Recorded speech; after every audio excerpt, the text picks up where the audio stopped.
Thank you. Hey, good morning. Good morning, ladies and gentlemen.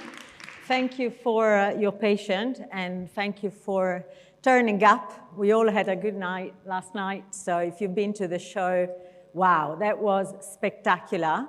And so my hope today is that if I can be half as entertaining as the show and give you a little bit of information and perhaps food for thoughts, then my job is done.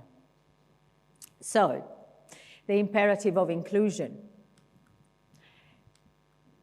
My premise today is that travel and tourism has work to do, and inclusion is an imperative. Now, when we look at the word imperative, what do we understand? It's a noun and is described as you see in the slides.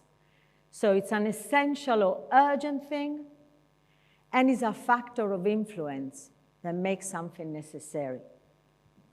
So here, imperative, inclusion is an imperative for travel and tourism. It is both a moral imperative, but more importantly, perhaps for you in this room, it's an economic imperative. It's a moral imperative because there are many people out there who are absolutely removed from the opportunity offered by travel and tourism. They are affected by vaccine inequity, and they also worry about travel because of the color of their skin or perhaps their sexual orientation. But it's an economic imperative as well. And it is an essential and urgent thing because we want to make sure that those increasingly affluent groups who are starting to travel more and more with us and spend a lot of money with us feel included and represented when they think of the industry, when they look at you and your teams, and when they travel with you. And it's also very much a factor of influence when we think about thriving, let alone recovery from COVID, in the future. Because unless the industry takes an intentional step to become more diverse and more inclusive, we are not going to attract the talent that we need to thrive.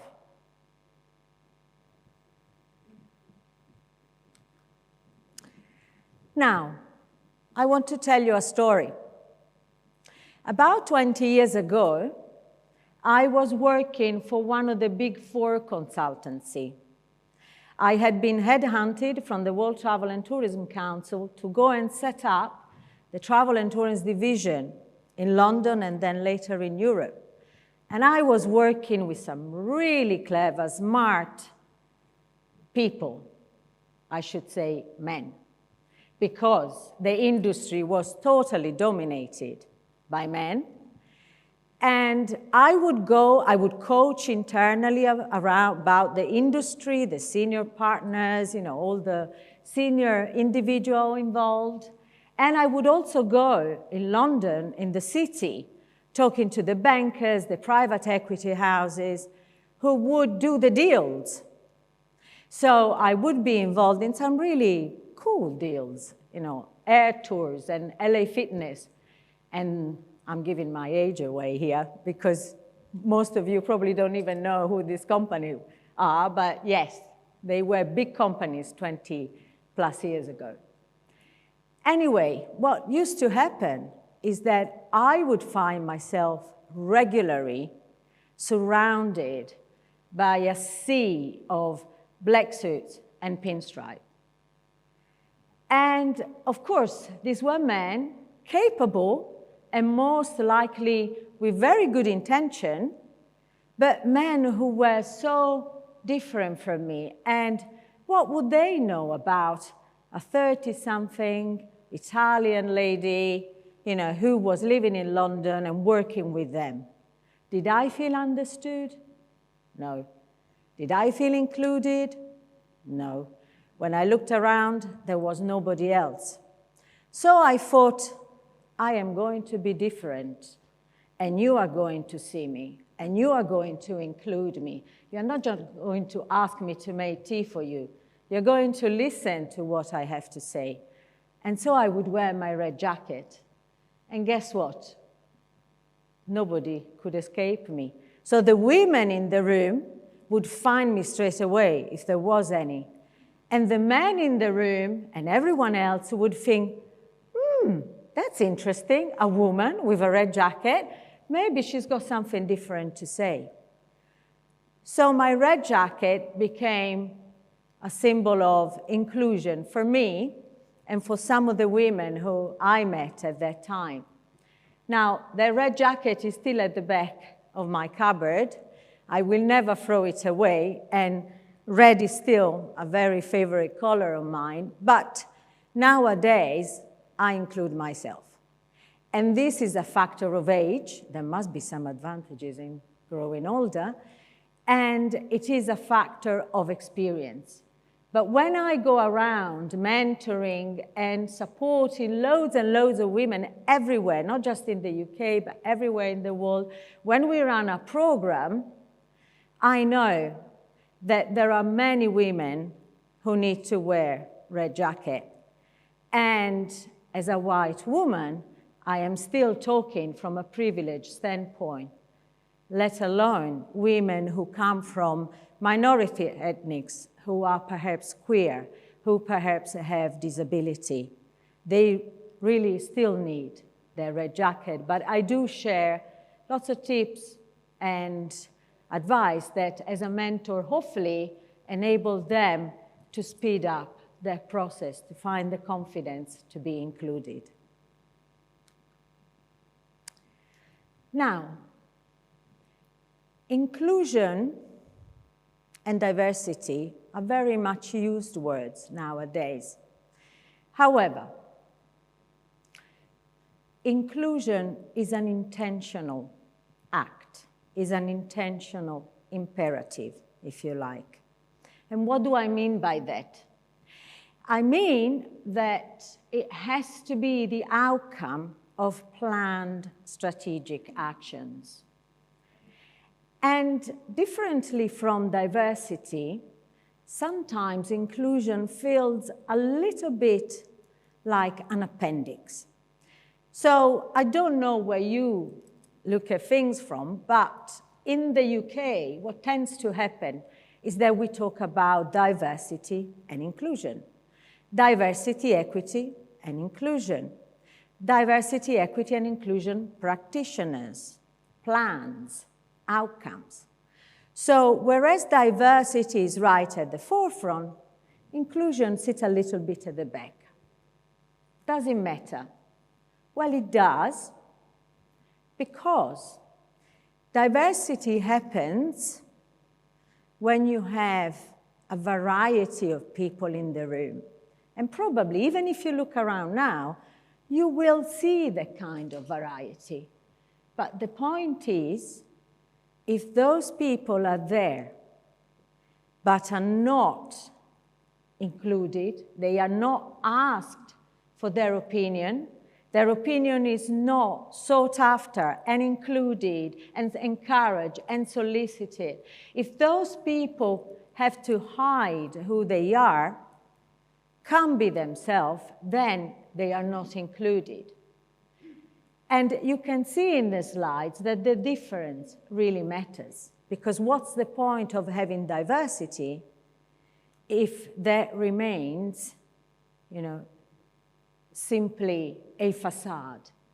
So another definition that I really like is that diversity means who has been invited to the ball, but inclusion means who has been asked to dance.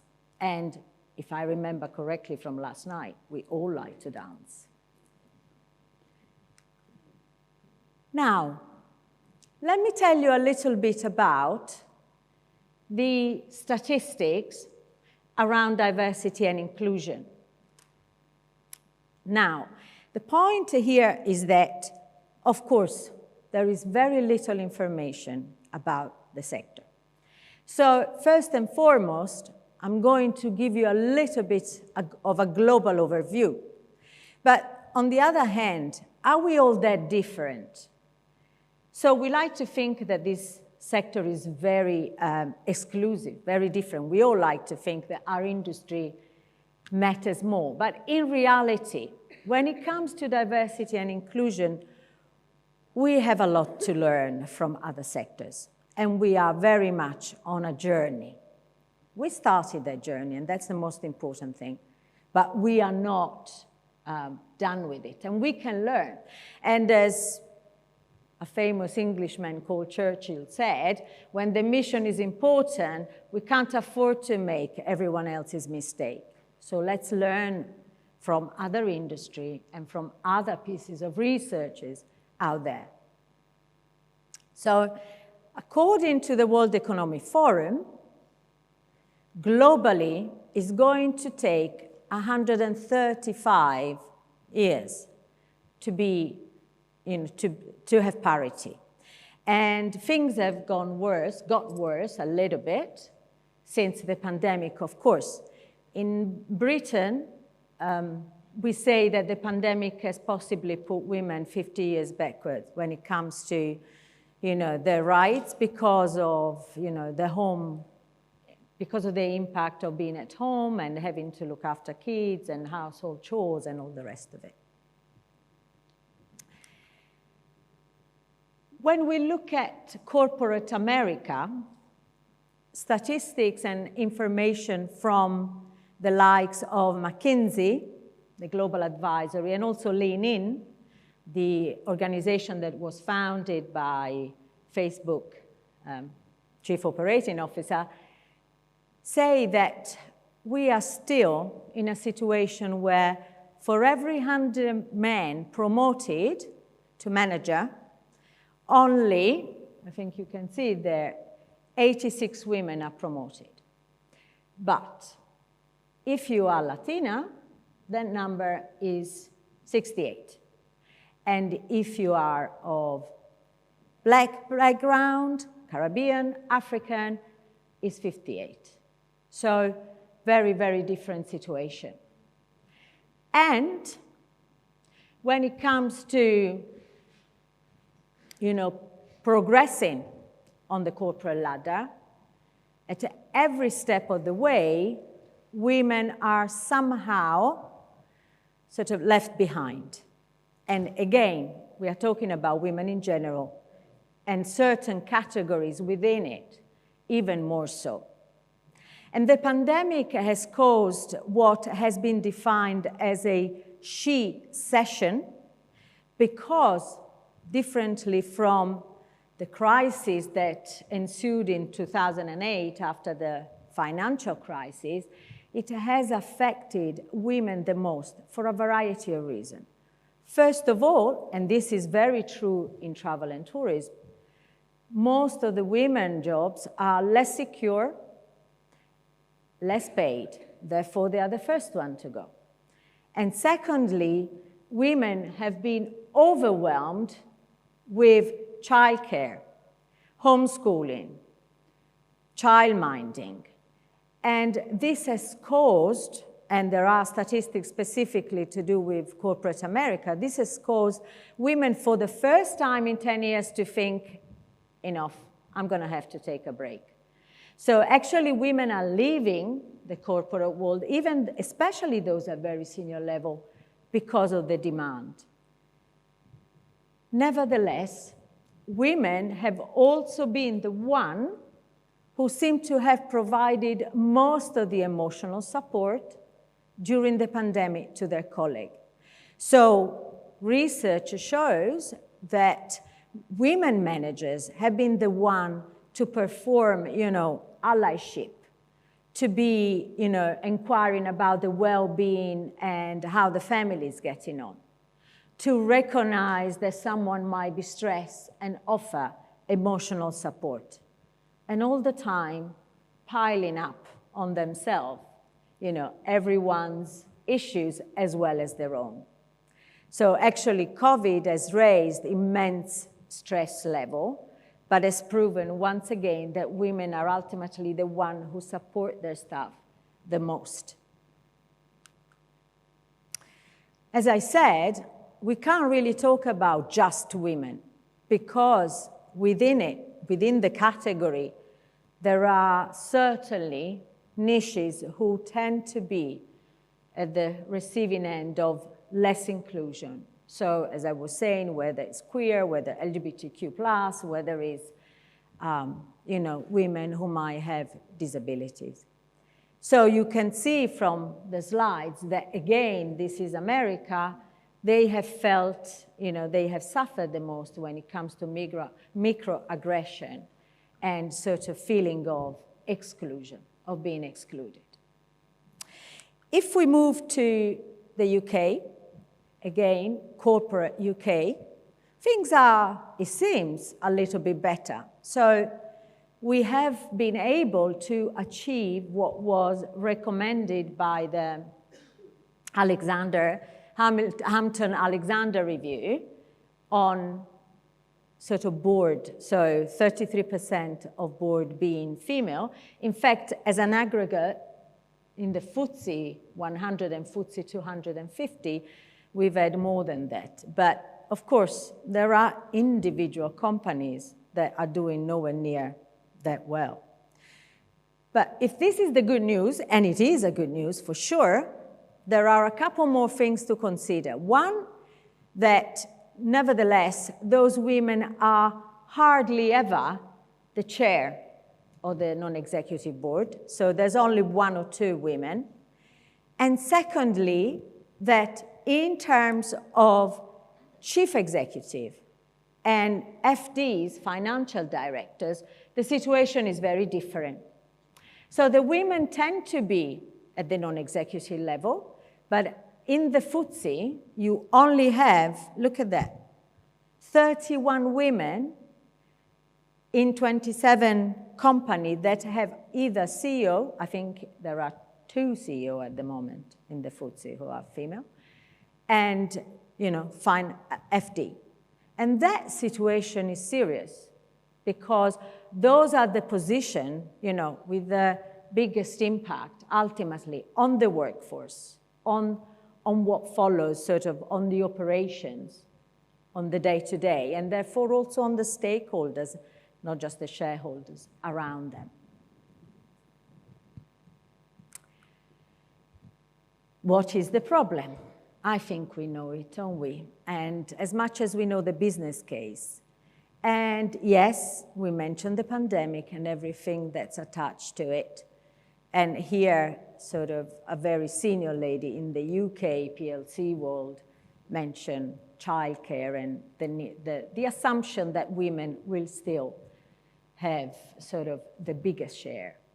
And I remember reading something about what was the chief executive of PepsiCo saying that the day she came back announcing that she was FD globally, I think the reaction was, yeah, but there's no milk in the fridge. Can you please go and buy it? That was, that was how she was congratulated for such a massive achievement.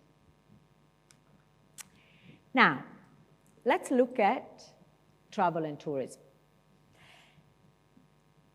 As I said, we don't have a lot of information, so there is also an invitation here. If any of you is interested from a research viewpoint, there's plenty of work to be done because it's difficult to make any case without strong data, as you will know.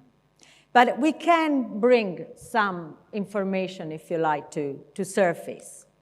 So, in the UK, where some research has been done, you can see that within travel, tourism, hospitality, and I take the sector very broadly, so it goes from aviation to technology to tour operator to cruises, only a very limited amount of women are in senior position. And I was looking at Spain yesterday, and there were a couple of articles from universities.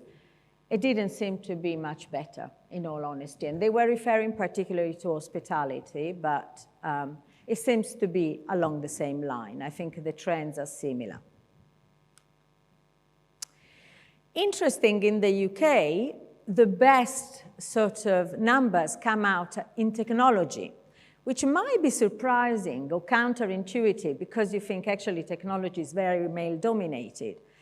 But I think the explanation for that is that those companies are really, really, really aware that they need to diversify. So they are actually going out of their way to have a more diverse workforce and to include everyone. So they are really intentional about it because they feel guilty. They look around and they see only one type of person, of individual, and therefore want to change that. The other, the impression is that we are surrounded by women. Look how many women. I mean, the graduates are more, entry level are more, but then we are pyramid shape.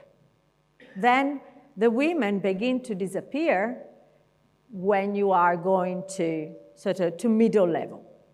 So, what can we say about this? There is still a lot of work to be done.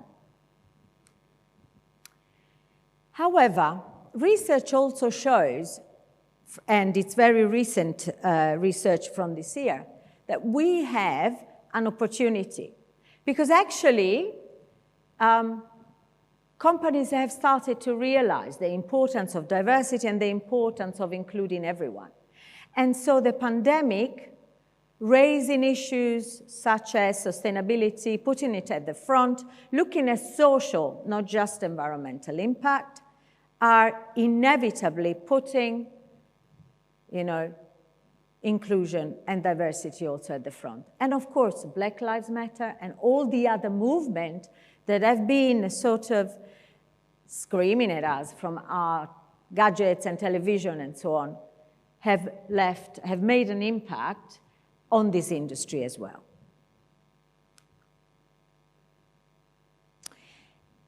I'm not the only one to say that inclusion is an imperative. There are some people, and you will see the next couple of slides, who say that.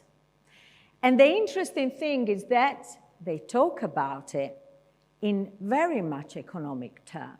So whether it's Charles Gurasa, whether it's Georgi Mosca, or whether it's EasyJet, Sophie Decker, they all say the same thing. We've got to do this because our client base is so diverse and they want to be seen, included, represented, and our talent force, and we know how difficult it has been in recent time to attract the talent force, will otherwise escape us to other sectors that are more inclusive, more diverse. So, our customers are changing. Our customers are what perhaps we don't necessarily think about when we plan our brochures or our product or our trade show or our road show. But they are there, out there, and they want to be part of this sector as well as working for this sector. And I give you some interesting stats, some big numbers that should open your eyes. Black travelers in the US corporate market, $109 billion spent in 2019. According to the Adventure Travel Association, again, non-Blacks or Latinas, indigenous, traveling and spending $51 billion in 2019. Yeah? Women, solo travelers, female solo travelers, 125. These are huge, staggeringly huge number that you don't want to miss out on. And actually, we are just about to launch, we as Women in Travel, we've just completed a research with the University of Surrey that is going to be launched in the next 10 days. And that research on the UK Black traveler is showing very similar trend. They are staying longer, they are going more often, and they are spending comparable amount. But what do they say? They say this: we are changing. Why aren't you? We don't feel included. You guys are obsessed with the same type of person, in the same type of commercial, and the same type of brochure. Why are we not included? Why are we not part? And not just, women, not just of a particular race, but everyone. Yeah? Because everyone wants to be part of this fantastic industry. And equally doing so within the travel and tourism talent workforce. Generation Z is absolutely clear. What are you doing about your diversity and inclusion? Expect that question when you next interview someone. So, finally, what about us? We as a social enterprise have been passionate advocate for diversity, particular gender diversity. And we are encouraging the sector to take it very seriously for all the reasons that I've just explained. We put unexpected talent in front of the industry. We train unexpected talent. We also have a male allyship network because we can't just talk to the converted. We need the men to support diversity and inclusion, given that most of the time they are the decision maker. And we coach and mentor women all the time. So here is our call for action. Get involved. If you are serious about your business and your workforce, if you want to grow and thrive in the future, you cannot but consider inclusion as an imperative. Thank you very much.